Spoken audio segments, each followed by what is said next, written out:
ಕೋಲಾರದಲ್ಲಿ ರೈತ ಸಂಘದ ಮುಖಂಡರ ಮೇಲೆ ಮಾಜಿ ಸ್ಪೀಕರ್ ರಮೇಶ್ ಕುಮಾರ್ ಬೆಂಬಲಿಗರ ಹಲ್ಲೆ ಪ್ರಕರಣ. ರೈತ ಸಂಘದ ಮುಖಂಡರಿಂದ ಕೋಲಾರ ಎಎಸ್ಪಿಗೆ ದೂರು ನೀಡಲಾಗಿದೆ.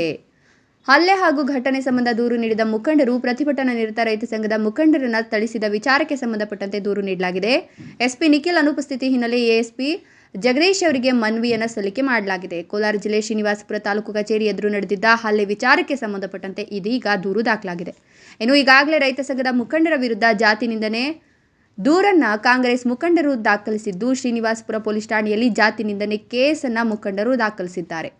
ಹೀಗಾಗಿ ಈ ಒಂದು ಕೇಸ್ಗೆ ಪ್ರತಿಯಾಗಿ ಹಲ್ಲೆ ಸಂಬಂಧ ದೂರನ್ನು ರೈತ ಸಂಘದ ಮುಖಂಡರು ಸಲ್ಲಿಸಿದ್ದಾರೆ. Vimala Deepak, news E5 Kolar. ನಿರಂತರ ಸುದ್ದಿ ಸಮಾಚಾರಗಳಿಗಾಗಿ ನೋಡ್ತಾ ಇರಿ, ಇದು ನಿಮ್ಮ ನ್ಯೂಸ್ E5.